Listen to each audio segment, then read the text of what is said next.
G'day, Jim. So what do you do in Darwin? Oh, g'day, Wayne. It's good to see you, by the way. I love doing things with the famous Wayne Zerby. Mate, what I do in Darwin is basically work for Gwello Developments, and my job is to coordinate all of the sales that happen in the Gwello buildings.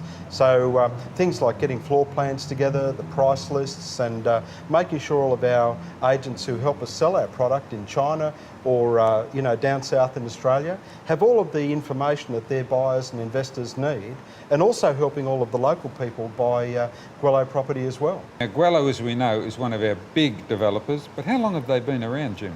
Oh, gee, Wayne, I think Evan first came to Darwin in about 1975, and he got really serious about building in about 1980. That was when he started to do some of the bigger projects. Most of his projects have been in an area just around us. We're filming this in the CBD of Darwin. Mm-hmm. So, yeah, he's been around for a long time and probably built half of Darwin, the truth be known. You mentioned a lot of buildings, Jim, most of which are in the CBD. Is that part of a plan? Oh, Wayne, well, the way, if we look at building buildings that are going to be successful for our buyers, and by successful, I mean, are they going to go up in value over time? I mean, if you buy real estate, wouldn't one of your goals be that it goes up in value over time? Of course. So if you look at globally, or any city that you like to think of, Brisbane, Sydney, Melbourne, Paris, London, where's the most expensive real estate? Is it in the CBD, or is it way out in the boondocks on the outskirts of town?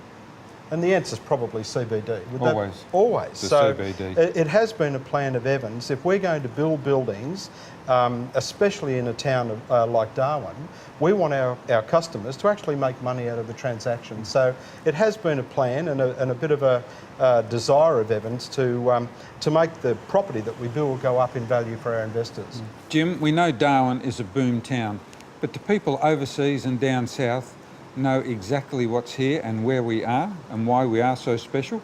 No, Wayne, they don't.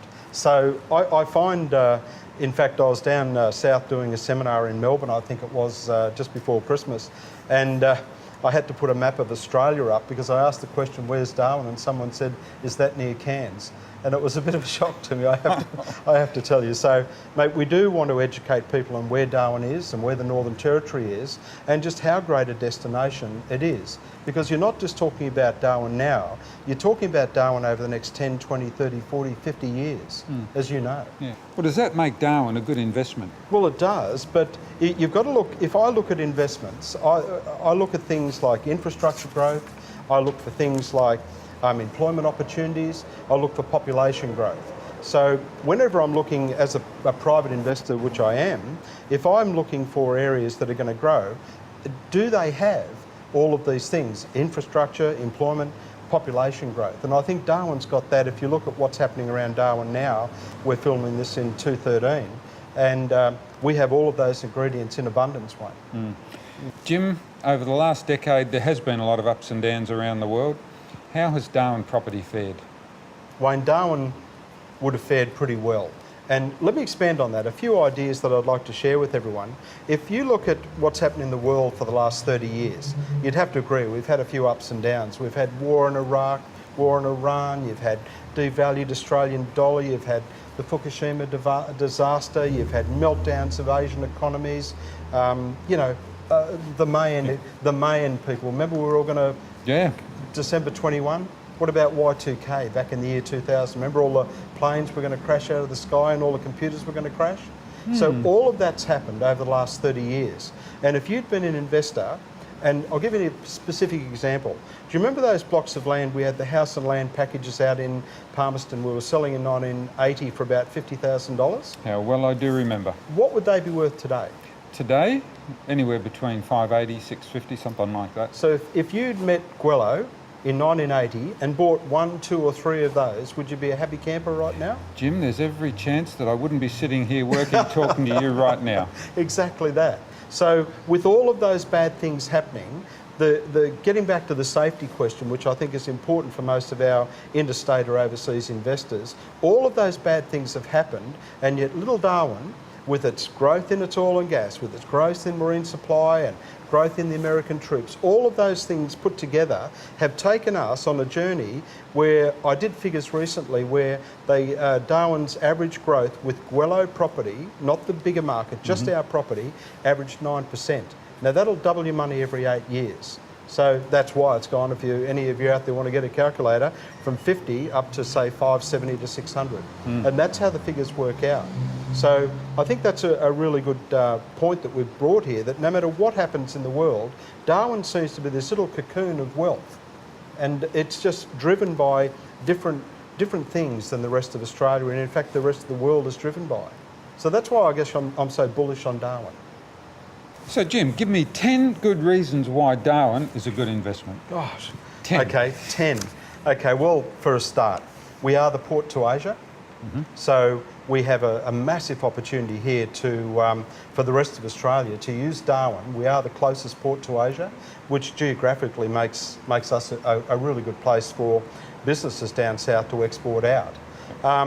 Let's look for local things. We have a large harbour, which gives us the opportunity to be that major port. A lot of people might underestimate that, but having a large harbour is a really great thing to do, because that will help us build more industry in Darwin, which will help us bring more people to town who can rent and buy our properties. We've got, I'd suggest, a large convention centre that we've just built recently. That was about $1 billion project down with the waterfront there.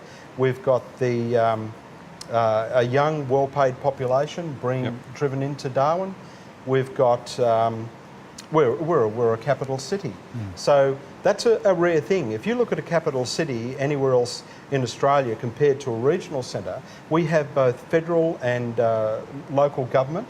So we have a huge base for public servants, all of which need somewhere to live and somewhere to buy, tenants.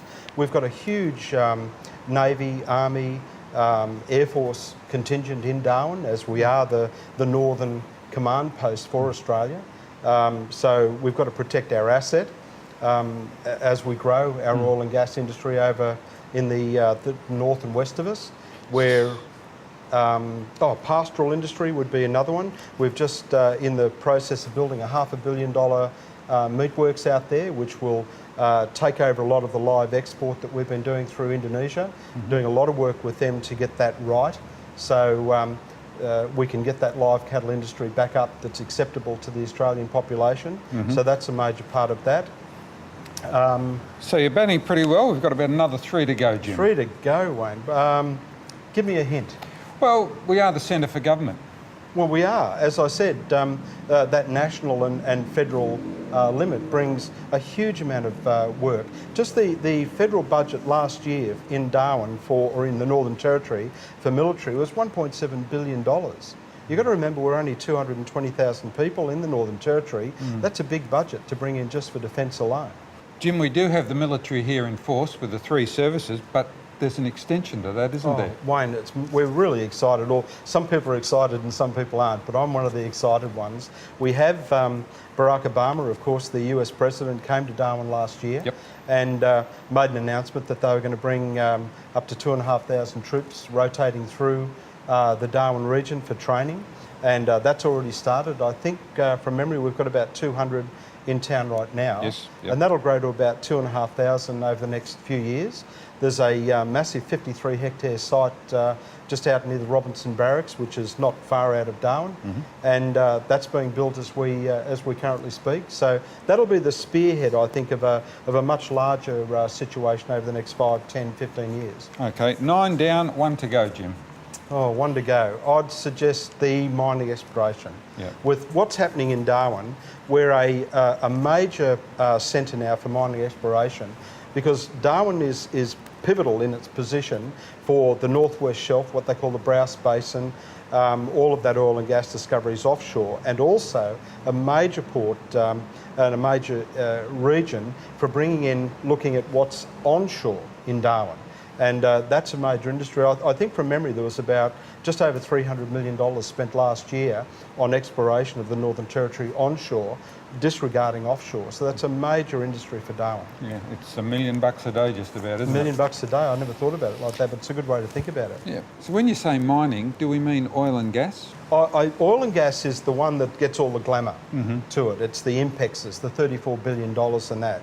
But what we've got to understand is that there's two, in Darwin we have offshore and onshore. Now offshore, the bad news for us is all of these billions are being spent around the ocean around us and making these major finds, but all of that money goes back to the federal government. So we in Darwin, we like the onshore. Now currently, just from what's been discovered, Wayne, there's about 5 times more oil and gas onshore than what's been discovered offshore. Now remember, if that all gets developed, and I'll tell you a few of those in a minute, but if that gets developed, the NT government gets to keep all of the income from that, and it's pretty large. Now, what about the INPEX project? That means a lot to us. Well, that's the one that's getting the glamour, as I said. So it is a huge project. It's a field that's been found out in the Browse Basin. It's about 880 kilometres to the west of us. Yep. They're building a pipeline into Darwin. That's about a $10 billion project in itself. Then there's the onshore component, which is the other, 15 to 20 billion to build that. And that's a major infrastructure process. That gas has been sold to the Japanese government before it's even been mined, and it'll be operational for the next 40 years. So, Jim, does that mean there's more out there? Oh, very much. We've the Poseidon's probably the next biggest one that's out there. That's another deal where it's a site that's been found just to the south of the Ichthys plant, and that will be piped into Darwin, into the ConocoPhillips plant, and that's another pipeline contract there, and we're talking, billions and billions to build that. There's also the Shell Prelude floating platform, which for a very short time will be the largest floating thing on the planet. And that's being built up in the Mitsubishi plant in Korea right now. That'll be towed down within the next 2 years, and it's so big they'll be able to process all of their gas there and ship it actually off the platform. It's amazing. Yeah. So what does onshore mining look like? Well, onshore mining is different. In Queensland, they have onshore mining as well. They call it fracking gas and all of that over there. But we don't have the problem that Queensland's got of the artesian basin. So if we looked at just the Beetaloo Basin, which is one of the largest finds onshore, to put it in perspective, INPEX is 13.8 trillion cubic feet of gas, and the HES, the Beetaloo Basin, the current discoveries down there are 64 trillion cubic feet of gas. That's like 3 or 4 times bigger than INPEX, and 18 billion barrels of oil, Wayne. So, and that will all be shipped out of the port of Darwin. So when you look at onshore, it's much easier to mine, it's much safer, there's no storms, and we get to keep the money. They're amazing logistics, aren't they? Oh, when you stop and think about it. You wonder why I get so passionate about Darwin, Wayne. It's what's happening around us over the next 5, 10, 15, 20 years. If I was a younger man and my children were younger, they'd all be getting trained up in apprenticeships that could work on the oil and gas fields. Yeah, I kind of wish I was another 40 years younger as we go, Jim. We both need that. So what's the size of some of the other onshore finds? Well, I just mentioned the Beetaloo, and that at 64 billion and 18 billion barrels of oil. We've just found one down Santos, it sounds funny, Santos has just found one down there, which is 372 billion barrels of oil. Where is that? That's just to the west of Alice Springs, northwest of Alice Springs. There's another one, Armour Energy down there have found, which has got 40 trillion cubic feet of gas, and that's not far from just south of Katherine. So, we're talking areas that aren't hard to mine, that are very near the central rail link, so all of their produce can be just gassed up and pipelined up through the Darwin, through the port of Darwin. So that's where all this, it will go out of here, out of Darwin? Oh, very much, because if you look at logistically again, if they send it down to Whyalla, which would be the next nearest port in South Australia, it takes a ship about 11 days to get down to Adelaide and back, or Whyalla and back from the northern parts of Australia. So Darwin's strategically located that they'll send all of that, we'll call it, oil and gas, up through the port of Darwin. So Jim, how will they service and supply the offshore platform? It's a huge problem, and what we've done in the NT to solve that problem is we've looked abroad, and if you look at Aberdeen, or everyone would be familiar with the North Sea oil that got found in the North Sea about 30 years ago. So Norway got the oil, but Scotland very short space away, as the crow flies, from the Yep. North Sea wells, missed out. So the Scots, being canny little, buggers that they are, thought that, what we'll do, we're going to supply all of the food, all of the pots and pans, all of the workers, all of the medical supplies, everything that they need. And it was funny, I was talking to the Mayor of Aberdeen, and who is going to, an Aberdeen company is going to be running our supply base, Yep. which I'll get to in 2 seconds. But he told me an interesting story. He said, Jim, the Norwegians got the oil and gas. So he said, we likened that in Scotland, that in the 1840s gold rush, who made the money out of the gold? The guys who were panning for it, or the guys who sold them the picks and shovels? And the answer is, of course, the guys who sold them the picks and shovels. So while Norway got the oil, Aberdeen or Scotland got the ability to supply all these guys with the tools they needed to mine the oil. And that's what the Marine Supply Base will do. Interesting, isn't it? That's a parallel between the Chinese in Pine Creek. Yes. They, of course, supplied Yeah. and prospered. Yeah. It's an old formula, but it works, Wayne. It's Yeah. a great story so far, isn't it? Who's running that and what do they do? Well, Wayne, the company that's running it is called the ASCO, and they're a large company in Aberdeen in Scotland that's been doing that North Sea oil for about 30 years. And what their job is to supply everything that is needed to all of the offshore and onshore plants for the oil and gas. So, for instance, if they need staff or spare parts or food, medical, everything, as I said, will get shipped out to them from the Marine Supply Base. And absolute huge industry. I believe that one service alone will be the future of Darwin. So it's all about oil and gas, but it's all about the things that go with oil and gas. Oh, it's extraordinary. Everyone thinks that after the construction's finished, everyone leaves. That's when the whole money starts. Yeah. That's when Darwin really starts to burn. That's when and that'll be finished in about 2016. Yeah, gee whiz. And that's Yeah. a matter of months away Oh, yes. when you stop and think Yeah. about it. Yeah. It's terrific. Jim, what's happening with the American Marines? Well, as I said before, there's a major base being built out for them in just near Robertson. I mentioned 53 hectares. Which, of course, is Palmerston. Which of course is near Palmerston, Wayne, which is the love of your life. But no, that's a long-term thing. We've got to look at logistically where Darwin is in what they see as the South Pacific region. And again, Darwin is strategically placed between India, China, and all of the areas. So if America needed a friend in Australia, Darwin is fantastically placed to be the ultimate, repositioning depot for the Marine base in Australia. And interestingly enough, the Marines that have come here have fitted in beautifully into our community. They have. They've Did you been see them on Anzac Day? They Yeah. were fantastically. just a great asset for us. Great asset for us. Jim, you've answered all the questions beautifully. I think I'm convinced, but tell me one more time, why is Darwin a good place to invest? Well, I think we've got to bring safety into it. So if I was in China or down south and I was looking at Darwin or any investment opportunity, Yep. probably the safety of that long-term investment would be one of my prime controls. So the way I see Darwin is if you look at anywhere else in Australia, and I'm not taking anything away from Sydney, Melbourne, Adelaide or the southeast Queensland, but what I am saying is that I doubt very much if any of those cities could put up on a board like we've done at our talks that we do and show that much infrastructure. If you look at Martin Ferguson, who's our Federal Labor Minister for major projects, and his figure is $240 billion. When I talk to the local guys in our Infrastructure Capability Network, which is a small part of the NT government, they put a figure of $174 billion on it. Now that infrastructure spend on a town that only has 120 to 130,000 people must have a dramatic impact. So imagine if we went down to Melbourne or Sydney or Brisbane and dropped $175 billion right in their doorstep. Do you think that might make a difference to their property values? I think it just might, I think Jim. it just might. I think it but just if you might. take that, it's not just a once-only dip, Wayne.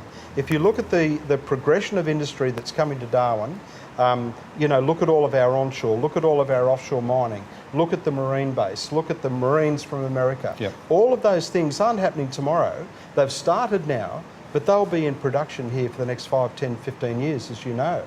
And, production of those facilities will go on for the next, half a century. Yeah. So we have a pipeline of product that's coming on to supply us with highly paid tenants, and highly paid people who can afford to buy our property. And the great thing, Jim, is in 50 years' time, you and I will still be able to do all this. My hair will be as grey as your one. Thank you, Jim. Let's pretend I'm from down south or I'm from someplace overseas. Yeah. Tell me again, is Darwin a safe place to invest? Well, as I just said, I can't see anywhere else, in Australia certainly, that's got the potential that Darwin has over the next decade, 2, 3 or 4. So I'm passionate, I know, but I hope that the people that are watching this are getting the idea that Darwin's just not a one-trick pony, Wayne. It's got a huge amount of infrastructure, employment and opportunities here for all of Australia. I don't know why everyone's not moving up here, Wayne. Let's keep it our secret. Let's keep it a bit of a secret, Jim. A secret, yeah. Okay, rolling the wheel back to where we started with Gwello. What are some of the major projects for you guys? Oh, it's very exciting now, Wayne. We've just finished selling the first building that we've released this last year. Mm-hmm. That was the Soho development. It's a 30-storey development right in the CBD. It comprises 1 and 2 bedroom apartments, and all of those have been sold. The next one we're putting on is the Ritz, again CBD. Mm-hmm. That'll be a 32-storey tower, again 1s and 2 bedders. The price range in that we're hoping will be between about $330 up to about $600. The rents on those, by the way, would be in the order of a minimum of 6%. So, for instance, if you bought the penthouse at $600,000, your rent minimum would be about $700 a week. You can't again replicate that anywhere down south. Our yields in Darwin now, the investors who understand what I'm talking about with yield, would be approaching 6.5% to 7%. No other city in Australia has done that. Fantastic. So after the Ritz, we've got Daly and McMinn Street, which again 2 30-storey towers, again CBD. And that is called the Gateway because it is the... It is the Gateway. It's the Gateway. Yeah. And after that, probably the next one we do would be the Chin Building where we are here, which is again, 100 metres from the CBD of the actual CBD of Darwin. And again, looking probably a 30-storey tower again, mainly 1 and 2 bedroom residential. Yeah. This is a famous old building. Would you keep the famous old building? Oh, very much, Wayne. We're going to a lot of trouble to keep the old building, which dates way back to the Chinese sector of Darwin. And this will be glamorous. We're taking it all back to the original stone, and this will be the foyer of the building that we're going to build here. Now, one of the most exciting projects that you guys have underway at the moment, exciting for us in Palmerston and also for our rural friends, Coolalinga. Tell us about that. I'd nearly forgotten Coolalinga, but I have. But it's a marvellous site. We're building the first stage will be a 20,000 square metre shopping centre, which will include, I think, at this stage, about 50 specialty shops. We've got Coles, Kmart signed up, McDonald's, Red Rooster, KFC, all of the normals. Interesting to note, we had only 50 shops in stage 1 available to be rented, and we had over 150 applications. So that's staggering. It is fantastic. Yeah. There's also a 7-storey building as well. Well, we're looking at that. We haven't had that passed by council yet, but we have been approached to put office blocks out there, and that would go on top of the existing shopping centre. And not only that, we've got a large land division out the subdivision at the back of the shopping centre, where we had 19 blocks where I released them at about 8 o'clock one morning, and they were all sold by 1 o'clock in the afternoon.